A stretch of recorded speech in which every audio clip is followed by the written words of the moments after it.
यहाँ एक दिन दो दिन की नहीं बल्कि पूरे बिहार में एक जबरदस्त मॉडल आपके मोहल्ले ने कायम किया है। जिस तरह बम्बई में, गुजरात में, राजस्थान में, छत्तीसगढ़ के कुछ इलाकों में 12-12 दिन की महफिल होती है, एक मुहर्रम से लेके 12 मुहर्रम तक। तो उसी तरह बिहार में ये एहसास ही नहीं था कि ऐसा हो सकता है, मगर आप लोगों ने शुरुआत की। 1 से लेके 10 दिन तक यहाँ जिक्र हुसैन होगा, जिक्र इमाम अली मकाम होगा, जिक्र इस्लाम होगा, तारीख इस्लाम के चैप्टर खोले जाएंगे। ये बहुत बड़ी बात है। अगर आपका देखा देखी इलाके के 10 गांव में इस तरह की महफिलें मुनक्किद हो गई, ढोल बंद हो गया, नाच बंद हो गया, घुंघरू बंद हो जाए, नाचना गाना बंद हो जाए, हुसैन आजम का सब्र लोगों के दिल में आ जाए, हुसैन आजम की शहादत का जज्बा लोगों के दिल में आ जाए, हुसैन आजम की शहादत से सबक सीखने का जज्बा आ जाए, वहां से सब्र ले ले, वहां से इस्तिकामत की दीन की दौलत ले ले, अहले बैत अतहार का दीन की खातिर सब कुछ लुटाने का जज्बा मिल जाए। अगर ऐसा एक बंदे के दिल में भी हो गया तो समझ लें कि पूरी महफिल मुनक्किद करने का मकसद पूरा हो गया। अगर इलाके के 10 मोहल्ले में महफिल हुई और नाच गाने कम हो गए, फर्जी करबला, फर्जी इमाम बाड़ा जो शियाओं की, राफिजियों की इजाद है, जो जाहिलों की इजाद है, जिसका इस्लामी हकीकी इस्लाम से कोई लेना देना नहीं है, जिसको हमने दूसरे बिरादरानी वतन से सीखा है। जैसे गैर मुस्लिम लोग हर पूजा पाठ के मौके पे नाचते हैं, गाते हैं, रिकॉर्डिंग बजाते हैं, गाना सुनते हैं, रात रात भर, दिन दिन भर साहब म्यूजिक है, संगीत है, चंदा कलेक्शन करना है, शराब पीना है, नाचना है। अब वो सारी चीजें हम लोग चूंकि नमाज के नाम पे ऐसा कर नहीं सकते, हज के नाम पे ऐसा कर नहीं सकते, ज़कात के नाम पे ऐसा कर नहीं सकते, तो क्या करते हैं? अब मुहर्रम के नाम पे वही नाच चोर दरवाजे से मेरे यहाँ आ गए, वही डांस चोर दरवाजे से मेरे यहाँ आ गए, वही अपने हाथों से कुछ बनाना, फिर उसको घुमाना, फिर उसको फंसाना, फर्जी करबला में डाल देना, ये सारा काम वो है जो हमने हिंदुइज्म से मुतासिर होकर अपने समाज में लाया। चूंकि आदमी उसको देखा, अब बोला कि नमाज पंजगाना में 5 वक्त तो ला नहीं सकते, रमजान में तो उस नाच को ला नहीं सकते, हज के मौके पे उस नाच को तो ला नहीं सकते, उस डीजे और ढोल को तो ला नहीं सकते, न रमजान में ला सकते, न हज में ला सकते, न 5 वक्त मस्जिद में ला सकते। तो अब एक मौका मिला है, हुसैन आजम के नाम पे नाचा जाए, वो डीजे भी आ गया, वो साफ घुमाना फिराना भी आ गया, पानी डालना भी आ गया, नारियल फोड़ना भी आ गया, फिर 10वीं जो उसके यहाँ 10वीं है वो 10वीं भी हमारे यहाँ आ गई, अब फिर कर फसाना भी आ गया, अपने हाथ से बनाना है, फिर कब्र खोद के उसमें गाड़ देना है या नदी में फेंक देना है, जैसे वो लोग कर रहे हैं। इसलिए गैर मुस्लिम मेरी नमाज से खुश नहीं होते, वो मेरे रोजे से खुश नहीं होते, वो मेरी ज़कात के सिस्टम से खुश नहीं होते, वो हमारे हज के सिस्टम से खुश नहीं होते। उनको खुशी मुहर्रम में ताज़ियादारी से है, उनको खुशी हमारे नाचने कूदने डीजे ढोल बजाने से है। क्यों? इसलिए कि नमाज की तरह कोई चीज उसके पास नहीं है, हज की तरह कोई सिस्टम उसके पास नहीं है, ज़कात की तरह कोई निजाम उसके पास नहीं है, रमजान के रोजे की तरह कोई सिस्टम उसके पास नहीं है। उसके पास सिस्टम है नाच का, उनके पास सिस्टम है ढोल का, उनके पास सिस्टम है म्यूजिक का, उनके पास सिस्टम है संगीत का। वो सारा सिस्टम हमारे यहाँ मुहर्रम के मौके से आ गया। अब वो बोलता है कि यार तुम मेरी ही तरह हो गया, जो जो मैं करता हूँ वो तुम करता है। जरा सी भी गैरत सीने में मौजूद है, जिससे मुशरिक खुश हो, जो मुशरिकों का काम चोर दरवाजे से मेरे यहाँ आया है। अगर जरा भी गैरत जिंदा है, मुसलमान सच्ची तौबा करे, अपने बाल बच्चों को मना करे कि हुसैन आजम तो गर्दन कटा दी इस्लाम बचाने के लिए, सारा कुंबा लुटा दिया इस्लाम बचाने के लिए, उनकी लाशों को घोड़े की टापों से रौंद दिया गया, ये सारा सितम हमारे इस्लाम पे आंच नहीं आने दी, मुस्तफा की शरीयत को दागदार होने नहीं दिया, किसी जालिम के सामने जान बचाने के डर से उसकी हाँ में हाँ नहीं मिलाया, सब कुछ लुटा दिया हुसैन ने, मगर इस्लाम की अजमत को बचा लिया। नारे रिसालत नूरी कॉन्फ्रेंस खलीफा हुजूर ताजुश शरीयत। जरा भी शर्म जिंदा है, जरा सी हया जिंदा है, जरा सी इस्लाम की रमक जिंदा है, तो कभी अपने बच्चों को नाचने मत देना। कह देना मेरे बेटे इस्लाम का नाच से क्या ताल्लुक है। कभी अपने बच्चे को डीजे बजाने मत देना। कह देना मेरे लाल इस्लाम का डीजे से क्या ताल्लुक है। कभी भी उसे घुंघरू पहन कर गली कूचे में नाचने का परमिशन मत देना। कहना इसका इस्लाम से क्या ताल्लुक है, इसका इस्लाम से कोई ताल्लुक नहीं है। अगर हुसैन आजम की याद मनानी है तो हुसैन का जिक्र सुनो, उनकी शहादत की तारीख सुनो, उनके इसार की कहानी सुनो। हाय ज़ैनब हाय सकीना करके बेसब्री का मुजाहरा मत करना। कभी हाय हुसैना करके मातम मत करना। इसलिए कि मातम लोग उसका करते हैं जो मर जाए, 40वां उसका मनाते हैं जो मर गया हो, 10वां उसका मनाते हैं जो मर गया हो। हुसैन तो गर्दनें कटा के जिंदा है। कुरान कहता है जो अल्लाह की राह में शहीद हो गए वो जिंदा है। तो जिंदों का 10वां कैसा, जिंदों का 3 कैसा, जिंदों का 40वां कैसा। ये सब राफिजियों की पैदावार है, ये सब शियाओं की पैदावार है। ये 40वां है, ये 3 है। राफिजी जो शेखैन करीमैन की शान में गुस्ताखी करे, उनकी दी हुई चीज को कबूल मत कर, उसको उसके चेहरे पे मार दे, फेंक दे उसके मुंह पे 3, फेंक दे उसके मुंह पे 40वां, फेंक दे उसके मुंह पे फर्जी इमाम बाला, फेंक दे उसके चेहरे पे फर्जी करबला। तू अपना ले तिलावत को, तू अपना ले इबादत को, तू अपना ले हुसैन का जिक्र को, तू अपना ले सबीर को, तू अपना ले हुसैन आज़म के कुरान खानी को, हुसैन आज़म की सालिसवात के लिए फातिहा को, तू अपना ले जिक्र हुसैन को। जब तू कुरान पढ़ेगा, नमाज पढ़ेगा, हुसैन की कब्र से रोशनी हासिल करेगा तो हुसैन खुश होंगे। जब हुसैन खुश होंगे तो तेरा बेटा कोई गुलाम एक्टर नहीं बनेगा, गुलाम हुसैन बनकर जन्नती बनना चला।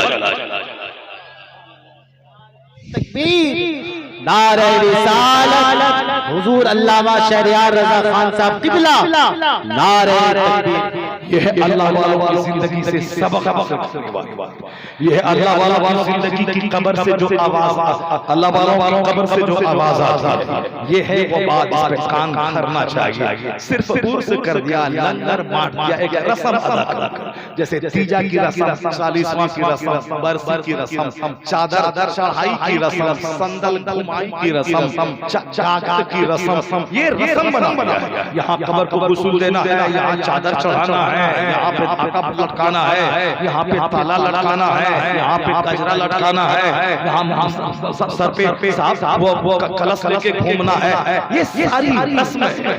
कहाँ लोगों ने वतन छोड़ा, कहाँ लोगों ने रात भर कुरान पाक की तिलावत की, कहाँ लोगों ने काफिरों की तरफ से तकलीफें सही, लोगों ने सूरी के फंदे को चूमा, कहाँ लोगों ने गर्दनें कटाई, कहाँ लोगों ने जिहाद किया, कहाँ लोगों ने इस्लाम के बढ़ते हुए कदम को रोकने की कोशिश की। उन सारे रोकने वालों के खिलाफ जान जवानी लुटा दी।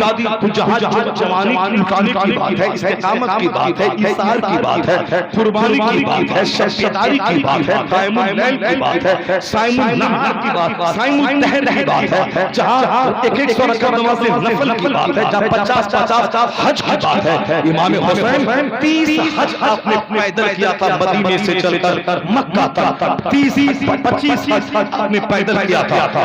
55 साल की उम्र है, 25 हज आपने पैदल किया। घोड़ा मौजूद है, पैदल 400 किलोमीटर दूर मदीना से चलकर अरफात जा रहा है। जिंदगी में कई बार एक सुई नहीं रखा, सारा माल खुदा की राह में खैरात कर दिया। ये नहीं सोचा कि बच्चा क्या खाएगा, ये मेरी 4 बीवियां क्या खाएंगी, नहीं सोचा। अल्लाह पर यकीन है कि जो अल्लाह अल्लाह में देता है 10 तो अल्लाह 100 देता है, 100 तो अल्लाह 1000 देता है। हम लोग ज़बान से बोलते हैं, मगर दिल में होता है कि होगा कि नहीं होगा, देगा मिलेगा कि नहीं मिलेगा। ये हम जैसे बुज़दिल कमजोर लोग बोलते हैं, लेकिन जो अल्लाह पर मजबूत यकीन करते हैं वह सब कुछ लुटा के भी विश्वास रहता है। 1 दोगे तो अल्लाह 10 देगा, 10 दोगे तो अल्लाह 100 देगा, 100 दोगे तो अल्लाह 1000 देगा, 1000 दोगे तो अल्लाह लाख देगा। इमाम हसन ने 25 हज पैदल किया, परवाह नहीं की कि मेरे पांव में छाले पड़ जाएंगे। जिंदगी में 3 बार सारा माल खैरात कर दिया, और 2 या 3 बार आधा माल खैरात किया। 1 लाख की प्रॉपर्टी है 50,000 अल्लाह की राह में, 1 करोड़ की प्रॉपर्टी है 50 करोड़ अल्लाह की, 50 लाख अल्लाह की राह में, आधा माल कभी कभी खैरात किया, कभी पूरा माल दे दिया, सुई तक हर महीने रखा। ये है हुसैन की सखावत, ये है हुसैन की शुजाअत, ये है हुसैन का तकवा, ये है हुसैन की बुजुर्गी। और जब जिंदगी के आखिरी हिस्से में वक्त पड़ा कि अब ऊंट नहीं दे रहा, अब गाय नहीं दे रहा, अब बकरा नहीं देना है, अब सारा माल नहीं देना है, अब जान देना है, खून देना है, बच्चों को देना है। तो अब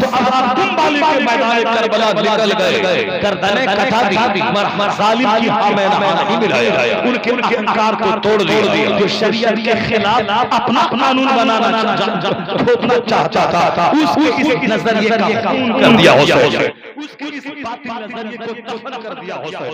हाथ देने का मतलब था उसकी बात मान लेना, कहा नहीं तेरे हाथ में तलवार है, मेरी गर्दन काट दे, मगर हाथ जो नहीं देना चाहेगा नहीं दूंगा, दिल की ज़मीर का सौदा नहीं होगा। ये ज़मीर है मेरे पास, तेरे पास सल्तनत है, मैं ज़मीर नहीं बेचूंगा, मैं तेरी हाँ में हाँ नहीं मिलाऊंगा, हाथ तू नहीं ले पाएगा, हाथ नहीं दूंगा, तेरे हाथ में तलवार है, मेरा हाथ काट दे, मगर मैं तुझको समर्थन नहीं दूंगा, सपोर्ट नहीं करूंगा। तू अहंकारी है, तू मगरूर है, शरीयत को ताकतवर बनाना चाहता है, मस्जिद और नमाज सिस्टम तू शर्माना चाहता है, नहीं तेरी चलेगी शरीयत की, चलेगा कुरान का, चलेगी हदीस की, चलेगा मुस्तफा का, तेरा नहीं चलने दिया जाएगा। मैं जान दे दूंगा मगर तेरी हाँ में हाँ नहीं मिलाऊंगा। तो हुसैन आज़म इम्तिहान के मैदान में आ गए। अब बारी आई अली अकबर देने की, अब बारी आई असगर देने की, अब बारी आई औल मोहम्मद देने की, बारी आई खदीजा कासिम देने की, बारी आई अपने छोटे छोटे भाइयों को देने की, बारी आई बड़े भाई अब्बास को देने की, बारी आई अपने भाई अब्बास को देने की, बारी आई अपनी गर्दन कटाने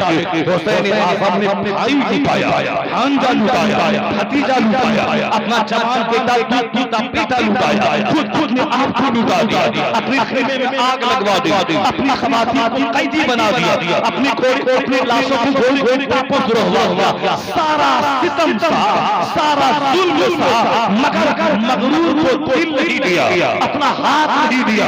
यजीदी सारी सल्तनत पे लगा के हुसैन का हाथ लेना चाहता था, सपोर्ट, मगर हुसैन सारा सितम सह के अपना हाथ बचा के चला गया। यजीदी सब कुछ लूटा के हुसैन का हाथ नहीं ले सका, और हुसैन सब कुछ लूटा के हाथ और इस्लाम बचा के दुनिया से चला गया। इसलिए आज यजीदी मुर्दा है, हुसैन जिंदा है। आज हुसैन हर घर में जिंदा है, हुसैन हर ज़बान पे जिंदा है, हुसैन आज सारी दुनिया में जिंदा है।